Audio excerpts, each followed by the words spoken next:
नमस्कार.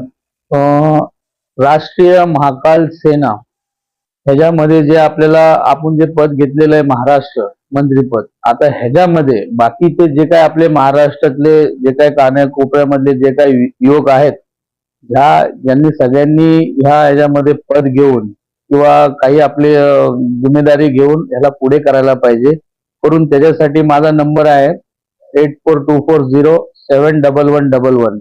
याच्यावरती संपर्क करून किंवा टेक्स्ट मेसेज करून किंवा व्हॉट्सअप मेसेज करून देणे आणि त्या पद्धतीने आपण नोंदणी घेऊन आणि त्या पद्धतीतले योद्धा पाहिजे की ते लढाकू पाहिजेत. आता हे समजून घ्या, आम्ही जर ड्रग्सच्या खिलाफ लढतोय तर हे मोठ्या प्रमाणामध्ये लढाई पाहिजे. तर त्यासाठी त्या पद्धतीचेच लोक पाहिजेत. त्याच्यासाठी आम्ही पूर्ण महाराष्ट्रामध्ये ह्या पद घोषित करतोय. ज्यांना ज्यांना द्यायचे त्यांची आपले आपले नावं नोंदणी करून घ्यावे. राष्ट्रीय महाकाल सेना. हिंदू धर्म जगातला सर्वात प्राचीन धर्म. जर आपण पाहिलं तर हिंदू धर्माने जगाला भरपूर काही दिलं. मग आयुर्वेद असेल, योगा असेल किंवा जगण्याचं मूलभूत तत्व.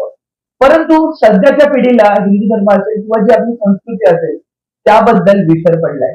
खरं तर आपण पाहिलं तर रामायणामध्ये जर आपण पाहिलं तर गुरुकुल नावाची एक शाळा असायची. त्यामध्ये संपूर्ण प्रकारचं शिक्षण जे आहे त्यामध्ये भेटत होतं. परंतु आता कॉन्व्हेंट स्कूलच्या जमान्यामध्ये या सगळ्या गोष्टी बाजूलाच राहिल्या. याच विषयी बोलण्यासाठी आणि हिंदू धर्माचा जो गाडा आहे तो पुढे नेण्यासाठी आपल्यासोबत डीएस ग्रुपचे संस्थापक अर्थातच दीपक भाई असणार आहेत. आपण त्यांच्याशीच बोलूयात की कशा प्रकारे हिंदू धर्मासाठी ते कशा प्रकारे झटतात. नेहमीच आपण पाहतो की साधू संत असतील किंवा हिंदू धर्म असेल ते नेहमीच त्याच्यासाठी एक पाऊल पुढे असतात. आणि याच विषयी बोलण्यासाठी आपल्यासोबत दीपक भाई असणार आहेत. दादा, स्वागत आहे ठळक वार्तामध्ये. काय सांगाल, गुरुकुल सध्या किती महत्वाचं आहे आणि अनेक लोकांना माहित नाही गुरुकुल म्हणजे नेमकं काय, तर कशा प्रकारे महत्वाचं आहे? गुरुकुल म्हणजे जे आम्ही बघायचो रामायणच्या वेळेस की त्यावेळेस एक गुरूंचे गुरुकुल असायचं. तिथे सगळे राजे महाराजे किंवा जनतेचे मुलं पण शिक्षा द्यायला जायचे आणि तिकडे एक आपल्याला आपल्या धर्माच्या विषय किंवा आपले वेद पुराण किंवा काही आपलं जे काय आयुर्वेदिक असेल या सगळ्या गोष्टीसाठी व शस्त्र आणि शास्त्र म्हणजे हे सगळ्याचं ज्ञान व्हायचं. आता आपण लव अंकुश बघितले, जेवढे बी आपले देव आहेत त्यांच्यामध्ये सगळ्यांमध्ये एक लढाकू. एका हातामध्ये जर चांगला संदेश आहे, एका हातामध्ये चक्र पण आहे म्हणजे आपल्या देवाचे.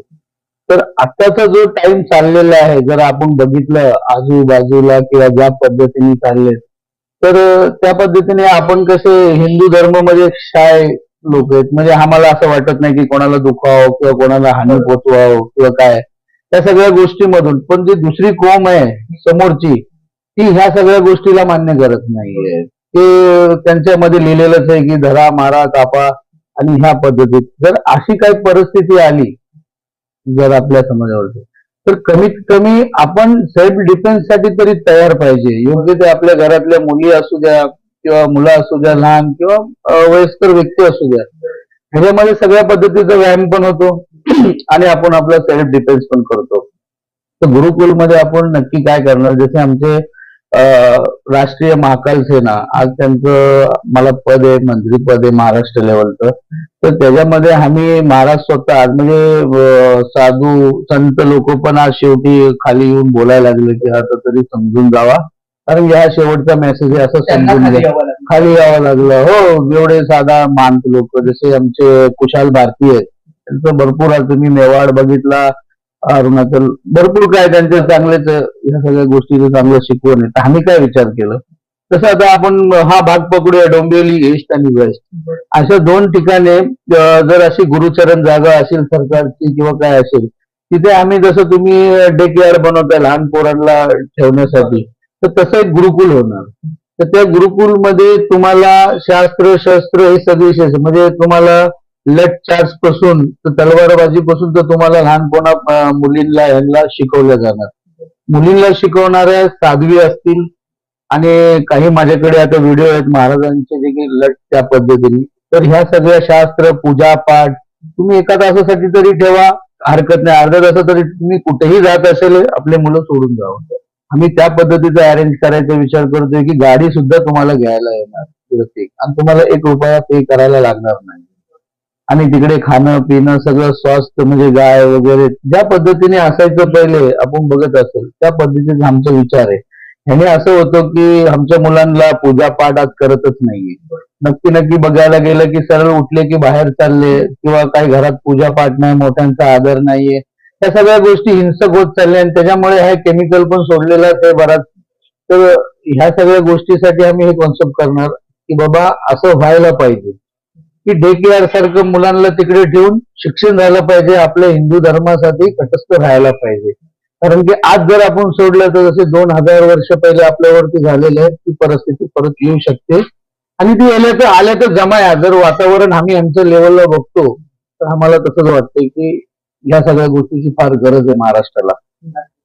जर आपण सध्याची पिढी पाहिली, पालकही मुलांकडे संस्कृतीविषयी माहिती देऊ शकत नाही आणि मुलंही तितकीशी आवड नसते, कारण त्यांना कॉलेजमध्ये किंवा शाळेमध्ये शिक्षण जे असतं ते कॉन्व्हेंटचं असतं. त्यामुळे संस्कृती जी आहे कुठेतरी आपण कमी करत चाललोय आणि त्यामध्येच पाश्चात्य संस्कृती जर पाहिली तर मोठमोठी लाईफस्टाईलच्या चक्करमध्ये आपण आपली संस्कृती विसरत चाललोय. भाषा असेल किंवा बोली असेल किंवा इतर सण उत्सव असतील तेही मोठ्या संख्येने आता कमी होत आहेत.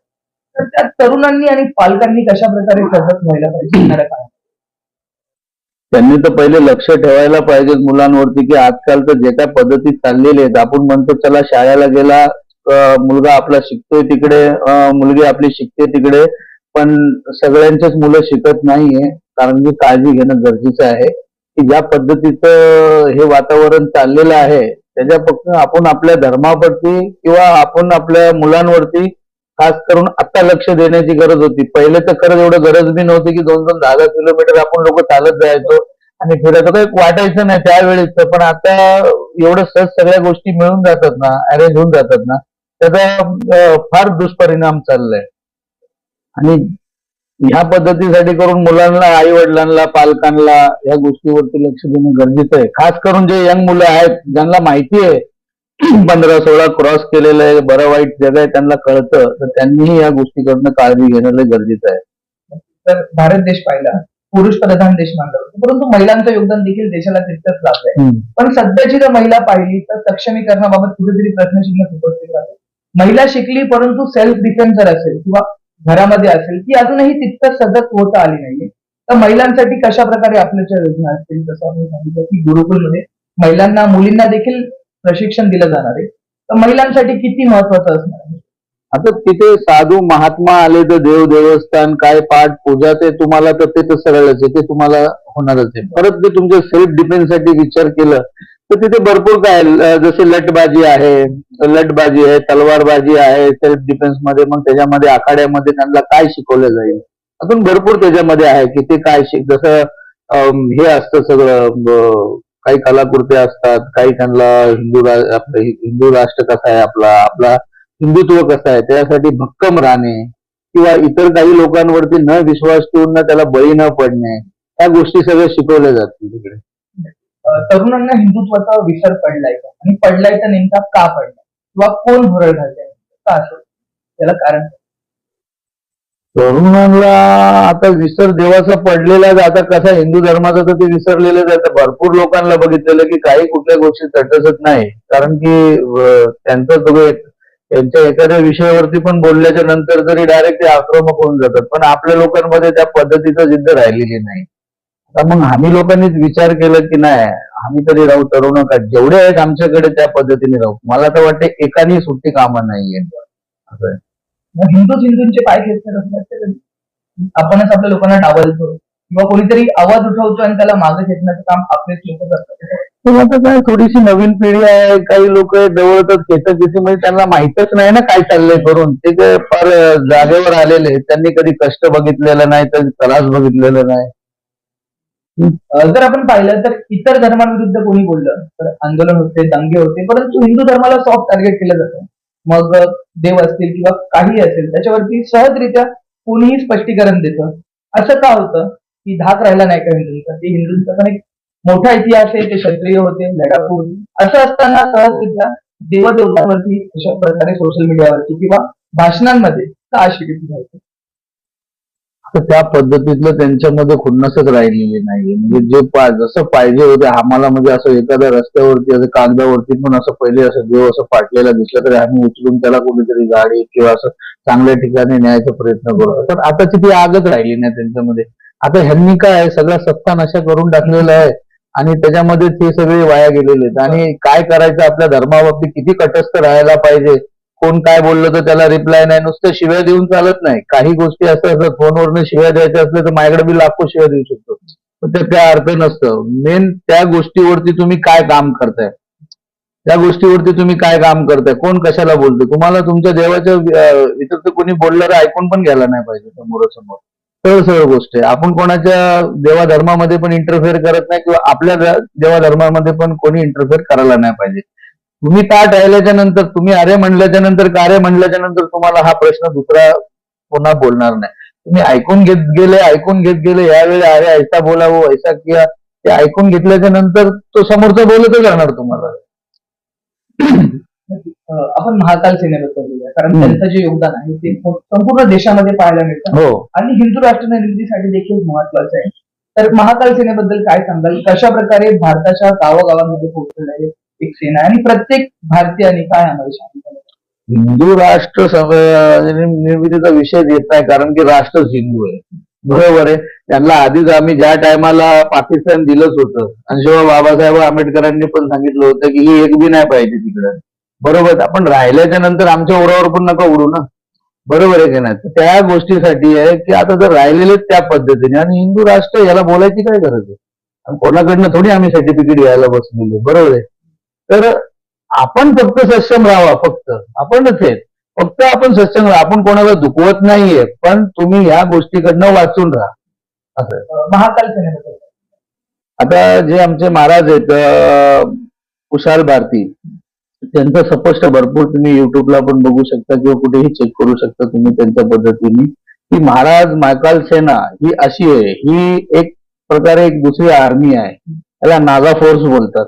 नागा फोर्स म्हणजे हे जे आम्ही गुरुकुलमध्ये शिकवल्या जाणार की तुम्ही त्या पद्धतीने एक आपली हिंदू फोर्स होणार. आज आपली मुलगी जर 2 लाट चालून 4 लोकांना थांबू शकते, तर आज झाशी की राणी सारखं ज्या पद्धतीचं आमचं आहे तो आमचा कुल परत येईल. कमीत कमी आम्ही महाराष्ट्रापासून तरी सुरुवात करू, कारण की ही लढाकू आहे. छत्रपती शिवाजी महाराज पासून ही लढाकू भूमी आहे आणि ह्या भूमीने महाराष्ट्र गाजवलेलं आहे, स्वराज्य दाखवलेलं आहे. छत्रपती शिवाजी महाराजांनी किती कार्यकर्ते इकडे येऊन लढून गेलेत. बाकीचे सगळे जेवढी सेना झाली, मराठ्यांची झाली, बाकी अजून भरपूर लोकांचं योगदान येतं. ह्या धर्तीमध्ये ह्या पद्धतीचं काहीतरी वातावरण नकोय आपल्याला. भारतामध्ये 70% जास्त हिंदू राहतात. असं असताना सेना काढणं का आवश्यक वाटतं? नेमकं हिंदूंना कोणापासून धोका वाटतो? सेना काढायचं काय हेतू नाही. आम्ही विचार करतो की सेल्फ डिफेन्स. उद्या आमच्या घरी अटॅक झाल्याच्या नंतर आमची मुलगी पण लढली पाहिजे. ही लपली नाही पाहिजे. पप्पा काय झालं करून मी दरवाजा लावून घेतला, मला तशी मुलगीच नाही पाहिजे. ती बी लढली पाहिजे. तिनेही आज परिस्थिती अशी आहे तर आम्ही आमचं तयारीत राहणं काय हरकत नाही ना त्याच्यामध्ये. घरापासून थोडेफार काही 4 पेत्रे शिकून गेले, काही लढबाजी ठेवली, एका दोघांना तरी 2 ठोकेदरी टाकले तरी बरं वाटेल असं वाटतं आम्हाला. सध्या एक ट्रेंडिंग विषय चालू आहे, सोनाक्षी सिन्हा एका मुस्लिम मुलासोबत चर्चा अशी होती की धर्म फक्त गरिबांसाठी असतो, तो श्रीमंतांसाठी होत नाही. कारण असे आपण बरेच किस्से पाहतो बॉलिवूडमध्ये किंवा इतर इंडस्ट्रीमध्ये की इंटरकास्ट मॅरेज होतात आणि त्यामधून पण देखील वाद निर्माण होतात. याकडे तुम्ही कशा प्रकारे पाहता?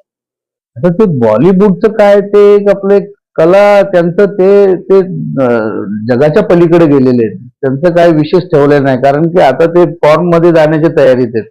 आणि दुसरी गोष्ट ह्या पद्धतीने ह्यांचं आता ही अदर कास्ट मध्ये लग्न करते, मग हे तर देतात ना.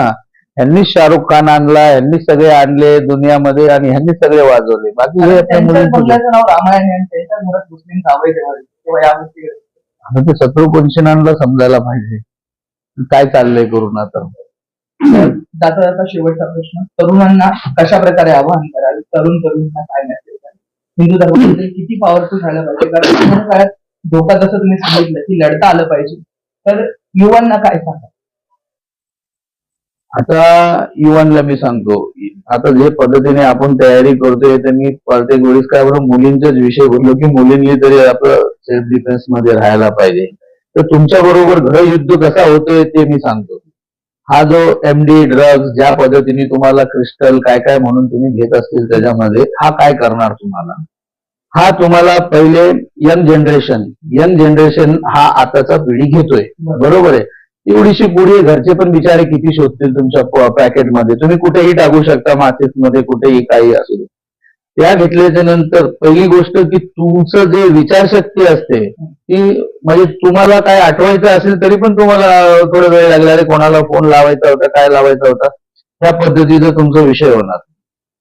आणि ह्या मुलींना यंगला हे चालू ठेवणार. ज्यावेळेस आपल्या बरोबर काही झालं किंवा काही लढाई झाली, अटॅक झाली, त्याच्या 8 दिवस आधी, 4 दिवस आधी, 8 दिवस आधी बंद करून टाकणार. हा ड्रग्स तुम्हाला मिळणारच नाही. हा जर ड्रग्स तुम्हाला 4 दिवस आधी मिळला नाही, 4-5 दिवस आधी मिळला नाही तुम्हाला ड्रग्स, तर तुम्ही काय करणार, तुमचं पोट दुखायला सुरू होणार, नाकातून पाणी येणार, अशा भरपूर काय काय विषय तुमच्या ह्याच्यामध्ये चालू राहणार. मग तुम्ही काय लढणार आहे? तुम्ही आपलं पोट बघणार, लूज मोशन बघणार, या सगळ्या गोष्टीच्या नंतर मग तुम्ही काय आपल्या आई बहिणीला वाचवणार आहे? तुम्ही विषय संपला तुमचा. तुम्ही आपल्या पोटाकडे बघणार, तब्येतीकडे काळजी देणार, कारण की तुम्हाला आता ती वस्तू मिळत नाहीये आणि लढाईचा टायमिंगच तो धरणार. मग तुम्ही यंग जनरेशनच पॅक झाली पहिले. कमीत कमी चला, मी 100% विषय बोलत नाही, पण 10% पण फरक पडतो ना. 10% पण फरक पडतो. मग ते तुमच्या घरचे तुम्हाला सांभाळणार, तुमचं हे सर्दी खोकला बघत बसणार की लढाई लढणार. तर माझं असं मत आहे की हे ड्रग्स हा एक कोल्ड वॉर आहे आणि एकदम प्रेमाने तुम्हाला सारवल्या जातोय आणि तुम्ही एकदम आरामात एनर्जिटी मध्ये चालले. तुमची एनर्जीवरती काही काम येणार नाही व तुमचे सगळे पाठ संपून जातील आणि तुम्ही म्हणजे पहिले गरजुल्ले भेटायचे आपल्या इथे रस्त्यावरती गुन्हे घेऊन, ह्याच्यापेक्षा परिस्थिती यांची खराब आहे. हो, यांच्या तुम्ही समोर पण जाऊ शकत नाही, एवढा घाणेरडा वास होतो. हे चांगल्या घरातले असतात. चांगलं म्हणजे कॉलेजमध्ये कॉलेज असा बार, असा पब, असा काय त्याला बोलतात स्पा, असं कुठेही नाही की तुम्हाला हे मिळणार नाही. एखाद्या बार मध्ये तुम्ही जाऊन फक्त मेडिकल हे घेऊन जावा, मेडिकल फोर्स घेऊन जावा तुम्ही, डॉक्टरच्या सगळ्या पोरींना बाहेर काढून सगळ्यांची मेडिकल घ्या, ओडी घ्या, डीजे, सगळ्यांची मेडिकल घ्या. मेडिकल घेतल्याच्या नंतर तुम्हाला मी सांगतो, तिकडे 100 लोकांचं घेतलं ना, त्याच्यामध्ये तुम्हाला 30 ते 35 लोक कुठेच गेले नाहीत. म्हणजे जर एखादी मुलगी घेत असेल ड्रग्स तर ती आपल्या बॉयफ्रेंडला, मित्राला तर सांगणारच ना, अरे बघ तू घेऊन बघ याच्यामध्ये. पण ती खराबच करते ना. हा ऍक्च्युली हे आलतं, काय म्हणतात त्याला, प्लेग आलता ना, तसला आजार आहे हा, कोल्ड आजार आहे. याच्यामध्ये जर हे नाही वाचले ना तर हे परत गुलामीला तयारी ठेवा. तुम्ही समक्षच नाहीये, नुसतं रील टाकून काय करता? त्याचं आपण पाहिलं तर हिंदू धर्म प्राचीन काळापासून आपल्याला खूप काही शिकवून गेला, परंतु त्या धर्माचा कुठेतरी लोकांना विसर पडतोय आणि तोच अभ्यास पुन्हा शिकवण्यासाठी दीपकभाई सत्ते जे आहेत ते रस्त्यावर उतरले. खरं तर गुरुकुल मार्फत जे आहे ते अनेक तरुण तरुणींना आपल्या धर्माविषयी शस्त्र आणि शास्त्र याविषयी अभ्यासपूर्वक माहिती जी आहे ती महंतांकडून, साध्वींकडून भेटणार आहे. तर तरुणांसाठी येणाऱ्या काळामध्ये किंवा युवतींसाठी येणाऱ्या काळामध्ये एक मोठी संधी असणारे हिंदू धर्माला वाचवण्यासाठी आणि हिंदू धर्मासाठी काहीतरी करण्यासाठी. दादा, पुढच्या शुभेच्छासाठी खूप साऱ्या शुभेच्छा. तुर्तास इतकंच. तुमचे काही प्रश्न असतील ते कमेंटच्या माध्यमातून नक्कीच आम्हाला कळवा, जेणेकरून आम्ही तुमच्यापर्यंत पोहोचू शकतो.